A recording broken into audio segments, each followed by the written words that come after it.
السلام علیکم friends, welcome to ہناست novels. امید کرتی ہوں آپ سب خیریت سے ہوں گے۔ فرینڈس، جس نے میرے چینل کو ابھی تک سبسکرائب نہیں کیا پلیز اسے جلدی سے سبسکرائب کر لیجئے اور بیل آئیکن کو کلک کرنا بالکل بھی مت بھولیے گا تاکہ آپ کو آنے والی ہر نئی کیس کی نوٹیفیکیشن موصول ہو سکے۔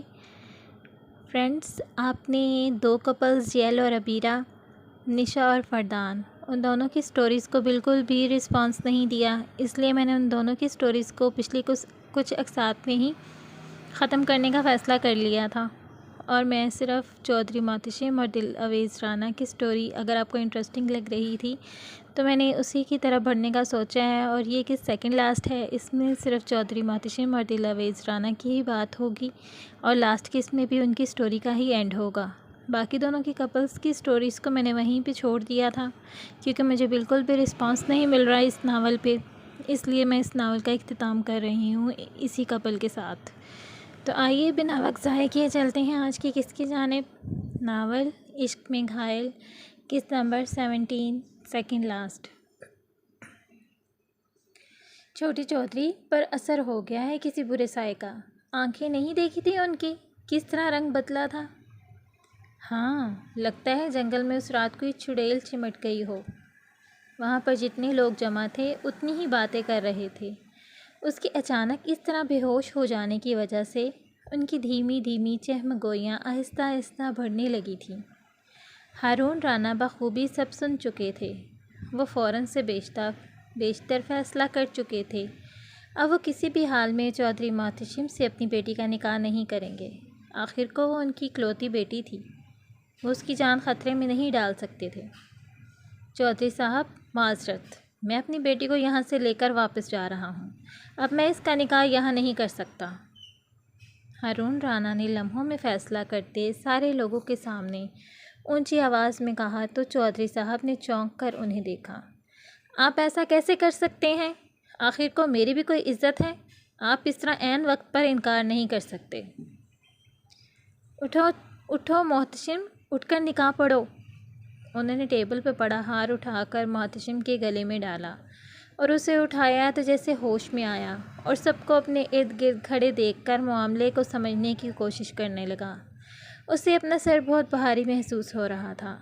پھولوں کے ہار کے ساتھ جو تعویذ اس کے گلے سے نکل گیا تھا اور پراسرار مخلوق نے اس پر قابض ہونے کی کوشش کی تھی، لیکن چودھری صاحب نے انجانے میں وہ ہار واپس اس کے گلے میں ڈال دیا تھا۔ تبھی محتشم ہوش میں آ گیا اور اس کے قابو پانے سے پہلے ہی بچ گیا۔ وہ بھی جانتا تھا یہ شادی اس کے لیے کتنی ضروری تھی، نہ کہ اس کی جان بچانے کے لیے، بلکہ وہ اس کی محبت تھی۔ محتشم دیکھو، ہارون رانا دلاویز کا نکاح تم سے کرنے سے انکاری ہو رہے ہیں، تم ہی سمجھاؤ انہیں۔ آپ چلیں میرے ساتھ۔ وہ خود کو سنبھال چکا تھا، تبھی باوقار چال چلتا ہوا اندر کی جانب بڑھا جہاں دلاویز اپنی والدہ فرح بیگم کے ساتھ موجود تھیں۔ مولوی صاحب، میری بیٹی کا نکاح ہرگز انسان سے نہیں ہوگا۔ ہارون رانا جو تیز قدموں سے ان کے پیچھے آئے تھے بلند آواز میں بولے۔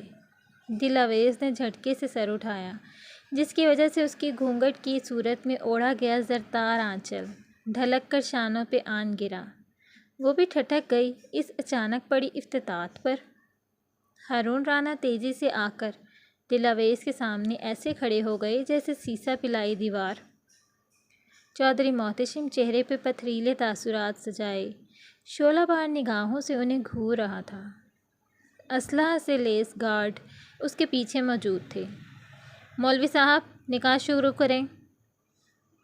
اس کی گمبھیر آواز گونجی تھی۔ وہ ہارون رانا کی بات کو نظر انداز کرتا دلاویز کے ساتھ بیٹھی فرح بیگم کو وہاں سے اٹھنے کا اشارہ کرتا برفیلے لہجے میں بولا۔ فرح بیگم اس کے جارحانہ تیوروں سے گھبرا کر فوراً وہاں سے اٹھیں۔ کیا بدتمیزی ہے یہ؟ دلاویز نے کڑے تیوروں سے اسے گھورتے ہوئے غرائی تھی۔ اسے کہاں برداشت ہوئی تھی اپنے ماں اور بابا کی بے عزتی؟ دلاویز اس کی حرکت پر طیش میں آتی بولی تو چودھری محتشم کے ایک اشارہ کرنے پر اس کے گارڈز نے ہارون رانا اور فرح بیگم پر گن تان لیں۔ دلاویز نے پھٹی ہوئی نظروں سے چودھری محتشم کو دیکھا جو وان کرتی نگاہوں سے ہی اسے دیکھ رہا تھا۔ تم میری محبت ہو اور تمہیں اپنا بنانے کے لیے میں کسی بھی حد تک جا سکتا ہوں، وہ وارننگ دینے کے انداز میں بولا۔ دلاویز بیٹا ہاں کر دو، میرے بیٹے کی زندگی کا سوال ہے۔ تم تو جانتی ہو نا کس طرح تمہارے سامنے چاند کی 14ویں رات کو ایک زندگی نکل لی جاتی ہے۔ جس طرح کے واقعات محتشم کے ساتھ ہو رہے ہیں، مجھے لگتا ہے اس پراسرار مخلوق کی نظر میرے بیٹے پر ہے۔ تم یہ نکاح کر لو، میرے بیٹے کی زندگی بچا لو، سب تمہارے ہاتھ میں ہے۔ مجھے تم سے بہت امیدیں ہیں، پلیز منع مت کرنا، چودھری صاحب التجائیہ انداز میں بولے۔ دلاویز نے بھیگی ہوئی آنکھوں سے اپنے والدین کی جانب دیکھا، جنہیں اسلحہ لیس گارڈ نشانہ تانے گھیرے کھڑے تھے۔ دلاویز ان کی باتوں میں مت آنا، میں تمہاری زندگی برباد نہیں ہونے دوں گا، ہارون رانا نے تنبیہی انداز میں کہا۔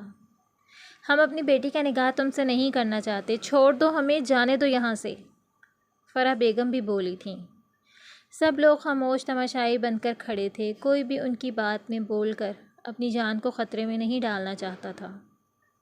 دیکھیں، آپ لوگ میرے لیے قابل عزت ہیں، مجھے بدتمیزی کرنے پر مجبور مت کریں، ورنہ نقصان اٹھائیں گے، وہ ڈٹھائی سے کہتا دلاویز کے برابر میں اس کے پہلو میں براجمان ہو گیا اور اس کے چہرے پر گھونگھٹ ڈال دیا۔ مولوی صاحب کی جانب دیکھا تو انہوں نے بنا وقت ضائع کیے نکاح کی رسم شروع کر دی۔ چند لمحوں میں وہ دلاویز رانا سے دلاویز محتشم چودھری بن چکی تھی۔ وہ اندر حال سے اٹھ کر باہر لان میں آ کر بیٹھ گیا۔ آج پھر سے اس کے چہرے پہ عجب سی وحشت اور آنکھوں میں ویرانی چھائی ہوئی تھی۔ وہ بڑا مضطرب سا سوچوں میں گم بیٹھا تھا، جب چودھری صاحب نے اس کے کندھے پر آہستہ سے ہاتھ رکھ کر اس کو اپنی طرف متوجہ کیا۔ محتشم، یہاں کیا کر رہے ہو بیٹا اتنی سردی میں؟ وہ کب آئے تھے اس کے پاس، اس کو پتہ ہی نہیں لگا۔ کچھ نہیں بابا، وہ ایک دم چونک کر سیدھا ہوا اور جلدی سے بولا۔ تو بیٹا اپنے کمرے میں جاؤ، دلاویز انتظار کر رہی ہوگی، اس کے لیے جگہ اور ماحول رشتہ سب نیا ہے، وہ پریشان ہو رہی ہوگی، انہوں نے اس کے سامنے والی چیئر پر بیٹھتے ہوئے فکر مند انداز میں کہا۔ وہ ان کی بات سن کر چونکا، کیونکہ وہ تو بھول ہی گیا تھا اندر جانا۔ بابا آپ تو اندر چلیں پلیز، باہر بہت سردی ہے، آپ کی طبیعت پھر خراب ہو جائے گی۔ اس نے ان کی بات تو سن لی تھی پر کوئی جواب نہیں دیا تھا اور دوسری بات شروع کر دی۔ محتشم، دلاویز دوسری لڑکیوں سے بہت مختلف ہے، وہ جیسی باہر سے ہے ویسی ہی اندر سے ہے، اس کو کبھی دکھ مت دینا پلیز، یہ ایک باپ کی التجا ہے۔ انہوں نے اس کے چہرے کی طرف دیکھ کر اس کو رسان سے سمجھایا۔ وہ نہیں چاہتے تھے کہ کسی اور کی گناہوں کی سزا دلاویز کو ملے، اور وہ ہارون رانا اور فرح بیگم سے وعدہ کر کے آئے تھے کہ وہ دلاویز کو ہمیشہ خوش رکھیں گے۔ جی بابا، اس نے آہستہ سے کہا اور سر جھکا لیا۔ وہ خود بھی نہیں جانتا تھا کہ آگے کیا ہونے والا ہے، بس وہ خاموش ہو گیا تھا۔ چلو جاؤ اندر، اور ہاں، یہ کنگن ہے تمہاری اماں جان نے تمہاری بیوی کے لیے بنوائے تھے، یہ دلاویز کو دے دینا۔ انہوں نے اپنی جیب سے ایک چھوٹا سا ڈبہ نکالا اور اس کے آگے رکھ دیا۔ اس نے خاموش نگاہوں سے باپ کو دیکھا اور وہ ڈبہ اٹھا کر کھڑا ہو گیا۔ بابا چلیں آپ بھی اندر آئیں، بہت رات ہو گئی ہے۔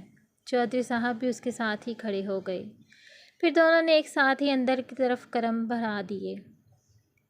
چودھری صاحب کو پوری امید تھی کہ اب جو بھی ہوگا اچھا ہوگا اور ان کا یہ فیصلہ کبھی غلط نہیں ہوگا۔ انہوں نے دلاویز کا انتخاب چودھری محتشم کے لیے بہت سوچ سمجھ کر کیا تھا، کیونکہ وہ دلاویز کو پہلی ملاقات میں ہی پہچان گئے تھے، اور انہوں نے سوچ لیا تھا جس طرح وہ مسیحا بن کر بے خوفی سے یہاں رہ کر باقی سب کی زندگی بچا رہی ہے، اسی طرح وہ چودھری محتشم کی زندگی کو بھی بچا لے گی اور خوبصورت اور دلکش رنگوں سے بھر دے گی۔ انہوں نے سر جھکا کر چلتے محتشم کی طرف مسکرا کر دیکھا اور دل ہی دل میں اس کی نئی زندگی کی کامیابی کے لیے دعا کی، جبکہ محتشم چودھری صاحب کو ان کے کمرے میں چھوڑ کر اپنے روم میں جانے کی بجائے اسٹڈی روم میں گھس گیا تھا۔ اس کا دل تو تھا کمرے میں جانے کا، لیکن دماغ اسے اس نئے رشتے کو ماننے سے انکاری تھا، اور دماغ پتہ نہیں کیوں دل پر حاوی ہو رہا تھا۔ وہ ہار گلے سے نکل چکا تھا اور اس کے ساتھ وہ تعویذ بھی۔ وہ پراسرار مخلوق اس پر قابض ہو رہی تھی۔ نہ جانے آگے کیا ہونے والا تھا۔ وہ دلہن بنی ایک ہی زاویے میں بیٹھی اس کا انتظار کر رہی تھی، لیکن وہ اس کے انتظار سے بے خبر اور لاپرواہ سا پتہ نہیں کہاں گم تھا۔ اس کو اپنے کمرے میں آنے تک کا ہوش نہیں تھا۔ ابھی اب گینے آپی اسے سب سمجھا کر گئی تھیں کہ اس کے والدین بخیر و عافیت واپس شہر جا چکے ہیں۔ وہ ان کی دوری کا سوچ کر ہی اب دیدہ ہو گئی تھی، مگر اب گینے نے اسے تسلی دی تو وہ اب سنبھل چکی تھی۔ اب گینے نے اسے سب بتایا کہ محتشم پر ایک پراسرار مخلوق نے قبضہ کرنے کی کوشش کی تھی، اسی لیے وہ ایک ہفتہ تک بے ہوش رہا اور اس کی زندگی کو بچانے کے لیے اس کی شادی کا قدم اٹھایا گیا ہے۔ اسے کسی بھی طور سے محتشم کو اپنی جانب مائل کرنا ہی ہوگا۔ اس نے بھی تہیہ کر لیا تھا کہ وہ اپنا سنگھار اس کو دکھائے بنا نہ تو سوئے گی اور نہ ہی چینج کرے گی۔ اب وہ کافی تھک گئی تھی۔ اس نے اتنا ہیوی ڈریس کبھی نہیں پہنا تھا، اس لیے اب اس کو الجھن ہونے لگ گئی تھی۔ اس کے سر میں بھی درد ہو رہا تھا، جس کی وجہ سے اس کی آنکھیں بھاری ہو گئی تھیں۔ وہ بڑی مشکل سے ان کو کھول کر بیٹھی تھی، پھر بھی آنکھیں بار بار بند ہو رہی تھیں۔ اس نے وال کلاک پر وقت دیکھا، 4:15 بج گئے تھے اور ابھی تک چودھری محتشم کے آنے کے کوئی آثار نہیں آ رہے تھے۔ اس کو پریشانی نے گھیر لیا۔ عجیب عجیب سی سوچیں اس کے ذہن میں آ رہی تھیں۔ اس نے ان سے چھٹکارا پانے کے لیے تکیے سے ٹیک لگا کر آنکھیں موند لیں۔ آہستہ آہستہ اس کی آنکھیں بند ہونے لگ گئیں، لیکن پھر بھی وہ خود کو جگانے کی پوری کوشش کر رہی تھی۔ پتہ نہیں چودھری محتشم نے کمرے میں آنا بھی تھا کہ نہیں۔ اس نے سوتے ذہن کے ساتھ سوچا اور پھر اپنے تھکے ہوئے اعصاب کو ڈھیلا چھوڑ کر سیدھا ہو کر لیٹنے ہی لگی تھی کہ کمرے کا دروازہ ایک جھٹکے سے کھلا اور پھر بند ہو گیا۔ چودھری محتشم آ گیا تھا۔ وہ آہستہ آہستہ لیکن لڑکھڑاتے قدم اٹھاتا بیڈ کی طرف بڑھ رہا تھا۔ اس کے تھکے تھکے اعصاب پر پنجے جماتی نیند ہوا ہو گئی اور اس کی دھڑکنیں بے ربط ہو گئیں۔ وہ فوراً اٹھ کر سیدھی ہو کر بیٹھ گئی، لیکن وہ بغیر اس کی طرف دیکھے دھم کر کے بیڈ پر اس کے بالکل پاس آڑا ترچھا ہو کر لیٹ گیا اور اپنی آنکھیں موند گیا۔ وہ جو اس کے لیے سچ سمجھ کر ہار سنگھار کیے بیٹھی تھی، اس کو حیرت کا جھٹکا لگا۔ آپ یہاں سیدھے ہو کر لیٹ جائیں، میں اٹھ جاتی ہوں یہاں سے، اس نے ڈرتے ڈرتے اس کو مخاطب کر کے کہا۔ اٹھنے کی ضرورت نہیں تمہیں، ابھی رات باقی ہے، تم بیٹھی رہو، اس نے درشتگی سے کہا اور اٹھ کر اپنے بالوں میں ہاتھ پھنسا کر بیٹھ گیا۔ آپ تھک گئے ہیں، سو جائیں پلیز، دلاویز نے اس کے بالوں میں ہاتھ پھنسائے دیکھ کر پھر سے کہا۔ میں تھکا ہوں، تم تو نہیں تھکی نا؟ اس نے دلاویز کے گال کو تھپتھپا کر کہا۔ اس کا چہرہ ایک دم سے سرخ پڑ گیا۔ محتشم جی آپ کیا؟ جسٹ شٹ اپ، تم دوبارہ میرا نام مت لینا اور نہ ہی کبھی مجھ سے ایسے ہمدردی جتانے کی کوشش کرنا۔ نفرت ہے مجھے تم سے، میں صرف ربیل ملک سے پیار کرتا ہوں۔ چودھری محتشم بہت نفرت اور حقارت سے بول رہا تھا اور دلاویز کا دل تو وہیں بند ہو گیا جب اس نے اپنی اس ربیل ملک کا ذکر کیا تھا۔ وہ پتہ نہیں اور کیا کیا بول رہا تھا، لیکن وہ پتھر کی مورت بنی بس اس کی طرف دیکھ رہی تھی۔ محتشم پتہ نہیں کس کی یاد کا سوگ بنا رہا تھا۔ اس کو سامنے بیٹھی سجی سنوری دلہن نظر بھی نہیں آ رہی تھی۔ اس کا دل کسی نے مٹھی میں لے کر مسل دیا۔ اس کی آمد سے پہلے وہ ارمانوں اور خوابوں کی سیج سجائے بیٹھی تھی، لیکن اب آپ کی طبیعت مجھے ٹھیک نہیں لگ رہی، آپ آرام کریں، میں چینج کر کے آتی ہوں، دلاویز نے ہمت کر کے کہا اور اپنا دوپٹہ اور لہنگا سنبھالتی بیڈ سے اترنے لگی۔ کچھ نہیں ہوا مجھے، میں روز ہی ایسا ہوتا ہوں۔ چودھری محتشم نے اس کی کلائی کو مضبوطی سے پکڑ کر اس کو روک لیا۔ آپ روز ڈرنک کرتے ہیں؟ وہ اس کی بہت قریب تھی، جلدی سے گھبرا کر بولی۔ بولتے ہوئے اس کی زبان لڑکھڑا گئی تھی۔ نہیں، آج کی ہے۔ وہ استہزائیہ ہنسا تھا۔ کیوں؟ آج کیوں؟ حیرت تھی، وہ سوال پر سوال کر رہی تھی۔ کیونکہ آج تمہارے روپ میں نے اس کو اپنے آس پاس دیکھا ہے۔ اس کمرے میں، اس بیڈ پر، مجھ پر صرف اس کا حق ہے۔ تم بہت مکار، چلاک اور دھوکے باز لڑکی ہو۔ دل کر رہا ہے اس کمرے کو آگ لگا دوں اور ساتھ تمہارے اس وجود کو بھی۔ اس نے پہلی بار دلاویز کی طرف غور سے دیکھا۔ وہ بہت پیاری لگ رہی تھی۔ اس نے دلاویز کی کلائی کو بہت مضبوطی سے دبوچ کر اس کو زور سے اپنی طرف کھینچا، جس کی وجہ سے اس کے ہاتھ میں پہنی ہوئی کانچ کی سرخ چوڑیاں ٹوٹ کر اس کی کلائی میں چبھ گئی تھیں اور درد کی شدت سے اس کے منہ سے سسکاری نکل گئی۔ محتشم! کیا ہوا مسز محتشم؟ تمہیں درد ہو رہا ہے؟ بہت شوق تھا تمہیں مجھ سے بار بار ٹکرانے کا؟ بہت شوق تھا نا تمہیں مجھ سے شادی کرنے کا؟ لو، ہو گیا تمہارا شوق پورا۔ اس نے اس کے درد کو نظر انداز کرتے ہوئے کہا، پھر ایک جھٹکے سے اس کو چھوڑ کر پیچھے کی طرف دھکا دے کر کھڑا ہو گیا۔ وہ لڑکھڑا کر 2 قدم پیچھے ہو گئی۔ اس کی آنکھوں سے آنسو نکل آئے تھے۔ مجھے بھی ایسے ہی درد ہوتا ہے، لیکن میں کچھ بھی نہیں کر پاتا، مجھے بھی بہت اذیت ہوتی ہے۔ اس نے بہت درد اور تکلیف سے کہا تو دلاویز نے ایک دم سے چونک کر اس کی طرف دیکھا۔ وہ بہت دکھی اور ویران سا لگ رہا تھا۔ ایسا کیا ہوا تھا اس کے ساتھ جس نے اس کو اتنا وحشی بنا دیا تھا؟ اس کو دوسروں کا درد بھی محسوس نہیں ہو رہا تھا۔ محتشم، کیا ہوا ہے آپ کو؟ وہ آہستہ سے چلتی ہوئی اس کے پاس آئی اور اس کے کندھے پہ ہاتھ رکھ کر بہت پیار بھرے لہجے میں بولی، کچھ نہیں ہوا مجھے، تم جاؤ یہاں سے۔ اس نے اس کے ہاتھ کو زور سے جھٹک کر غراتے ہوئے کہا اور بیڈ پر جا کر اوندھے منہ ڈھہ گیا۔ وہ پھر چلتی ہوئی اس کے پاس آئی اور اس کے کندھے پہ ہاتھ رکھ کر اس سے مخاطب ہوئی، کون تھی وہ؟ چودھری محتشم نے اس کی طرف شعلہ بار نظروں سے دیکھا اور اس کے بالوں کو دبوچ لیا، اور دلاویز نے اپنے لبوں سے ابھرنے والی آواز کو اپنے اندر ہی دبا لیا، وہ جو کوئی بھی ہے میں صرف اس کا ہوں، میرے قریب بھی آنے کی کوشش نہیں کرنا، میں تمہیں بیوی کا درجہ کبھی بھی نہیں دوں گا، تم صرف قابل نفرت ہو، گھن آتی ہے مجھے تم سے، تمہیں سامنے دیکھ کر میرے اندر آگ دہکنے لگتی ہے، اور اگر زبردستی اپنا حق جمانے کی کوشش کی تو اس کی سزا تمہیں بھگتنی پڑے گی، بولو منظور ہے؟ جواب دو۔ اس نے دلاویز کو بالوں سے پکڑ کر جھٹکا دے کر پوچھا۔ وہ پراسرار مخلوق اس کے دماغ پر حاوی ہو چکی تھی۔ وہ جو چاہ رہی تھی وہی الفاظ محتشم کے منہ سے نکل رہے تھے، حالانکہ وہ ایسا بالکل بھی نہیں کہنا چاہتا تھا۔ وہ تو اسے اپنی بے قراری کے، اپنی محبت کے قصے سنانا چاہتا تھا، مگر ہمیشہ وہ نہیں ہوتا جو انسان چاہتا ہے۔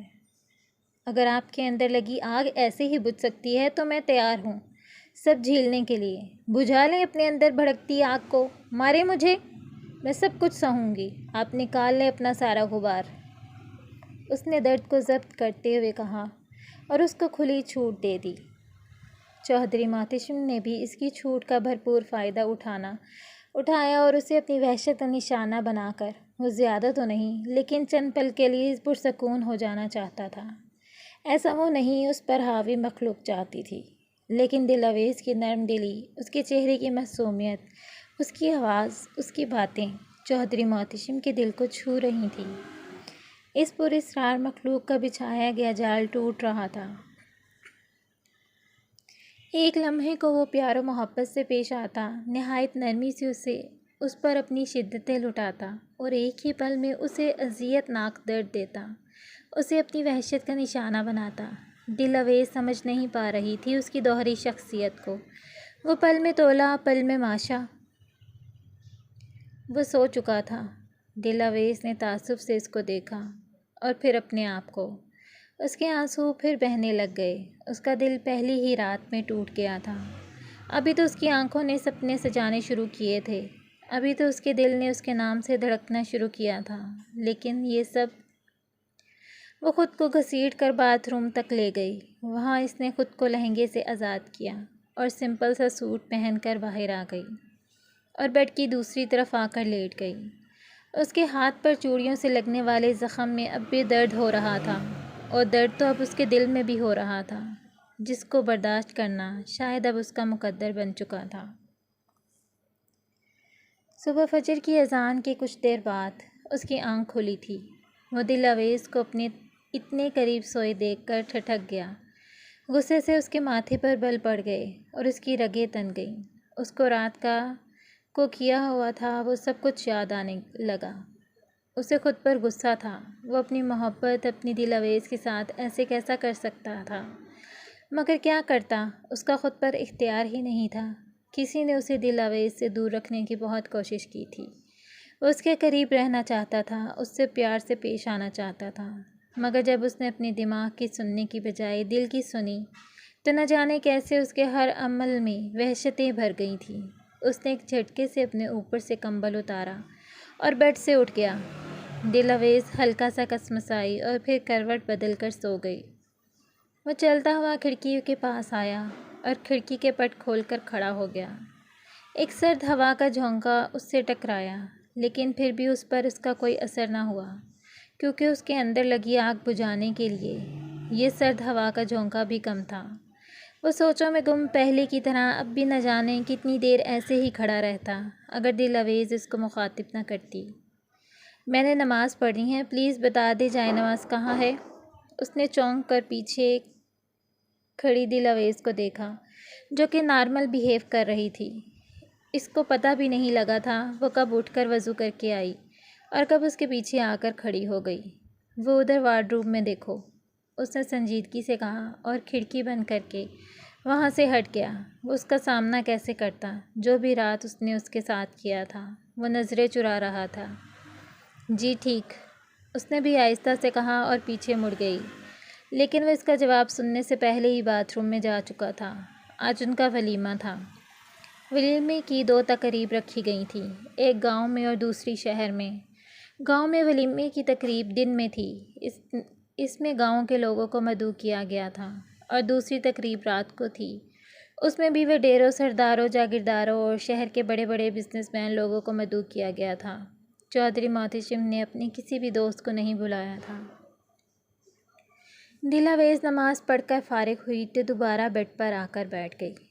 سردی بھی بہت تھی، اس کو اپنے پاپا، ماما اور رانی کی یاد بھی بہت آ رہی تھی، اور جو کچھ رات کو ہوا تھا وہ یاد کر کے تو اس کی آنکھیں نم ہو گئیں۔ اس نے جلدی سے ہاتھ کی پشت سے اپنے آنسو صاف کیے، جو اندر آتی اب گینے سے نہیں چھپ سکے۔ دل آویز، رو کیوں رہی ہو؟ انہوں نے اس کے پاس بیٹھتے ہوئے بہت پیار سے پوچھا اور اس کا چہرہ اپنی طرف کیا۔ ارے آپی، کچھ بھی نہیں ہوا مجھے، بس پاپا اور ماما کی یاد آ رہی ہے، اس نے روتی آنکھوں کے ساتھ مسکراتے ہوئے کہا۔ ادھر دیکھو میری طرف۔ آپی نے اس کا رخ اپنی جانب کیا۔ تم کچھ چھپا رہی ہو نا مجھ سے؟ انہوں نے سوالیہ نظروں سے دل آویز کو دیکھا۔ وہ چہرہ جھکا گئی۔ نہیں آپی، میں کچھ بھی نہیں چھپا رہی، آپ کو ایسے ہی وہم ہو رہا ہے۔ وہ اپنے لہجے کو بڑا حشاش بشاش بنا کر بولی، لیکن ایسا کرتے ہوئے اس کے اندر بہت توڑ پھوڑ ہو رہی تھی۔ دل آویز، محتشم غصے کا تھوڑا تیز ہے، لیکن دل کا بہت اچھا ہے، اس کو سمجھنے کی کوشش کرنا پلیز، اس کی حالت ابھی ٹھیک نہیں، اسے غلط مت سمجھنا، انہوں نے افسردہ سے لہجے میں کہا۔ جی ٹھیک ہے، اس نے بھی فرما برداری سے کہا۔ اب گینے نے اس کی طرف دیکھا پر وہ کہیں اور ہی دیکھ رہی تھی۔ میں تمہارے کپڑے نکالتی ہوں، تم تیار ہو جاؤ، تب تک محتشم بھی آ جائے گا، پھر تم لوگوں کا ناشتہ میں اوپر ہی بھجوا دوں گی، آپ گینے نے کہا اور اس کے پاس سے اٹھ کر وارڈروب میں سے لائٹ پنک کلر کا سمپل سا سوٹ نکال کر اس کے لیے لے کر آئی۔ تم یہ پہن کر تیار ہو جاؤ۔ وہ بھی اسے کپڑے لے کر خاموشی سے باتھ روم میں گھس گئی۔ دل آویز کی چپ سے آپ گینے کو عجیب سا محسوس ہو رہا تھا، وہ ایسے ہی سوچتی ہوئی باہر نکل گئیں۔ دل آویز جب چینج کر کے باتھ روم سے باہر نکل آئی تو چودھری محتشم کمرے میں آ چکا تھا۔ وہ جھجک کر رک گئی، کیونکہ اس کا دوپٹہ بیڈ پر ہی پڑا تھا اور وہ ننگے سر تھی۔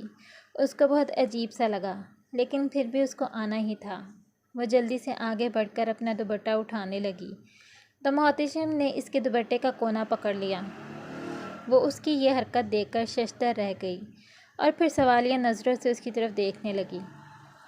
تمہارے لیے اتنا ہی بہت ہے کہ تم میرے نام کے ساتھ جڑ کر میری اس حویلی میں اور میرے بیڈ روم تک پہنچی ہو، لیکن میرے بیڈ پر سونے کی میں تمہیں کبھی اجازت نہیں دوں گا، سمجھی تم؟ اس نے بہت ہی کرخت لہجے میں کہا اور دوپٹہ اس کی طرف اچھال دیا۔ اس کی آنکھوں کا رنگ بدلا ہوا تھا۔ دل آویز نے چونک کر اس کی جانب دیکھا۔ آپ شاید بھول رہے ہیں، یہ اب میرا بھی کمرہ ہے، اور ویسے بھی مجھے بیڈ پر آپ ہی لے کر گئے تھے اور سارے اختیارات بھی سونپ دیے تھے، اتنی جلدی بھول گئے؟ اس نے رات والا منظر یاد کر کے جھجک کر کہا۔ چودھری محتشم نے ایک غصیلی نگاہ اس پر ڈالی اور باتھ روم میں گھس گیا۔ دلاویز حیران سی اس کے الفاظ پر غور کر رہی تھی اور نہ جانے کتنی دیر وہ وہاں پر کھڑی رہتی۔ اگر محتشم کی کزنز اندر نہ آتی تو اس نے جلدی سے خود کو نارمل کیا اور بیڈ پر بیٹھ گئی۔ وہ لوگ اس سے باتیں کر رہی تھیں لیکن وہ بس ہوں ہاں کر کے جواب دے رہی تھی۔ وہ بغیر تیار ہوئے ہی بیٹھی تھی لیکن پنک کلر اس کی گوری رنگت پر بہت سوٹ کر رہا تھا۔ کچھ دیر کے بعد اب گینے رانی کے ساتھ ناشتے والی ٹرالی لے کر آ گئی اور اس کو ناشتہ کرنے کو کہا کیونکہ چودھری محتشم نے کہا تھا وہ ناشتہ نہیں کرے گا۔ مجبوراً اس کو اکیلے ہی ناشتہ کرنا پڑا۔ ناشتے کے بعد اب گینے اس کو آرام کرنے کا کہہ کر باہر چلی گئی۔ ایک بار پھر سے وہ اس بڑے سے کمرے میں اکیلی رہ گئی تھی۔ اس نے کمرہ لاک کیا اور بیڈ گراؤنڈ سے ٹیک لگا کر اس کے رویے کے بارے میں سوچنے لگی۔ اس نے اپنی گرم شال اوڑھ لی اور صبح ہی صبح حویلی سے نکل کر جنگل کی طرف چل پڑا۔ اسے رات ٹھیک سے نہ سونے کی وجہ سے اپنا جسم کافی بھاری محسوس ہو رہا تھا، لیکن اس نے چلنا تھا۔ اس کی منزل شاید یہاں نہیں تھی، بہت دور تھی۔ وہ اس بوڑھے کے دیے ہوئے نقشے کی طرف چل رہا تھا۔ آہستہ آہستہ پرندے اپنے گھونسلوں کو الوداع کہہ رہے تھے۔ وہ بہت تیز چل رہا تھا۔ وہ جنگل کی اس طرف پہلی بار آیا تھا، اس لیے نہیں جانتا تھا کہ جنگل کی کس طرح کے جانور ہو سکتے ہیں۔ وہ اتنی جلد بازی میں روانہ ہوا کہ ریوالور تک ساتھ لانا بھول گیا تھا، لیکن اب کیا ہو سکتا تھا؟ بڑی لمبی مسافت کے بعد اسے اس عامل کی جھونپڑی نظر آ ہی گئی۔ وہ چلتا ہوا اس جھونپڑی کے پاس گیا۔ وہ عامل جھونپڑی میں بیٹھ کر قرآن مجید کی تلاوت کر رہے تھے۔ وہ سلام کر کے وہیں ان کے پاس ہی بیٹھ گیا۔ تھوڑی ہی دیر بعد انہوں نے قرآن مجید اوپر کہیں رکھ دیا اور اس کی طرف متوجہ ہو گئے۔ اس نے اپنا مسئلہ انہیں بتایا۔ انہوں نے بڑے غور سے اس کی بات سنی اور اس کے خاموش ہوتے ہی انہوں نے بولنا شروع کیا۔ بیٹا، جو کچھ تم نے بتایا ہے اس سے معلوم ہوتا ہے کہ وہ کوئی غیر مرئی اور طاقتور مخلوق ہے۔ اس سے لڑنا اور ٹکرانا اتنا آسان نہیں۔ وہ بہت شاطر اور بہت طاقتور ہے۔ یہ سب وہ کسی مقصد کو پانے کے لیے کر رہی ہے۔ تم اگر اس سے لڑنا چاہتے ہو تو یہ بہت بڑا خطرہ ہوگا۔ تمہیں اپنی زندگی ہتھیلی پر رکھ کر لڑنا پڑے گا۔ یہ کوئی معمولی جنگ نہیں ہے جو تم لڑنے جا رہے ہو۔ اس جنگ میں ہارنے کا نتیجے میں تم اپنی زندگی بھی ہار سکتے ہو۔ تم اسے مارنا چاہتے ہو تو وہ تمہیں مارنا چاہتی ہے۔ تم اسے ختم کر کے اپنی منزل پا سکتے ہو، جبکہ وہ تمہیں ختم کر کے اپنی منزل تک پہنچ سکتی ہے۔ تمہاری موت اس کی جیت ہے، جبکہ اس کی موت تمہاری جیت ہے۔ اس کھیل میں کسی ایک کو تو ہارنا ہوگا، کسی کو تو اپنی زندگی گنوانی ہوگی، اور وہ بھی کبھی نہیں ہاری اور تم بھی کبھی نہیں ہارے۔ اس لیے یہ جنگ دونوں طرف سے برابر ہے۔ لیکن مجھے تمہارا مستقبل تاریک نظر آ رہا ہے۔ مجھے موت سے ڈر نہیں لگتا بابا۔ میں کسی بھی طرح اسے ختم کرنا چاہتا ہوں۔ میں گاؤں والوں کی زندگی سے یہ کالا سایہ ہمیشہ کے لیے دور کرنا چاہتا ہوں۔ میں جس کام کے لیے بھیجا گیا ہوں اس میں کامیاب ہونا چاہتا ہوں بابا۔ آپ مجھے اس سے ٹکرانے کا کوئی طریقہ بتائیں۔ عامل بابا نے اس کے مستحکم اور مضبوط ارادے کے سامنے ہار کر اسے اس مخلوق کے بارے میں بتایا۔ وہ تم سے کہیں زیادہ طاقتور ہے، اس لیے اس سے لڑنے کے لیے تمہیں 3 دن کا چلہ کرنا پڑے گا، اور چلہ تم کسی ایسی جگہ کرو گے جہاں انسان تو دور کسی جانور تک کی آواز نہ ہو۔ چلہ میں تمہیں کچھ ورد کرنے ہوں گے، اور ان 3 دنوں میں کبھی چلہ سے باہر مت نکلنا۔ باہر نکلنے کی صورت میں تم سب کچھ گنوا سکتے ہو۔ تمہیں اس چلہ سے باہر نکلنے کے لیے ہر طرح کے حربے استعمال کیے جائیں گے۔ تم ان کی کسی بھی چال میں نہیں آؤ گے، اور چلہ مکمل کر کے ہی تمہیں ایک تلوار ملے گی جو تمہیں تمہاری منزل تک پہنچانے میں بہت مدد کرے گی۔ وہ تلوار لے کر تم سب سے اونچی پہاڑی پر جاؤ گے، جس پہاڑی کا اس عجیب لڑکی نے تم سے ذکر کیا تھا۔ وہاں ہی کہیں اس کا ٹھکانہ ہوگا۔ چلہ مکمل ہوتے ہی تم اس سے مقابلے کے لیے تیار ہو جاؤ گے، اور جو تلوار تمہیں ملے گی وہ کوئی عام تلوار نہیں ہوگی بلکہ طلسماتی تلوار ہوگی۔ پہاڑی پر پہنچ کر جس طرف تلوار کی روشنی جائے گی اسی طرف اس کا ٹھکانہ ہوگا۔ اس موت کے کھیل کو ختم کرنے کے لیے اسے ہمیشہ کے لیے ختم کرنا ہوگا بیٹا۔ جیسا تم تلوار اس کے سینے کے آر پار کرو گے وہ جل کر بھسم ہو جائے گی اور گاؤں والوں کے سر سے موت کا سایہ اتر جائے گا۔ جس نے ایک انسان کی جان بچائی گویا اس نے پوری انسانیت کی جان بچائی۔ جاری ہے۔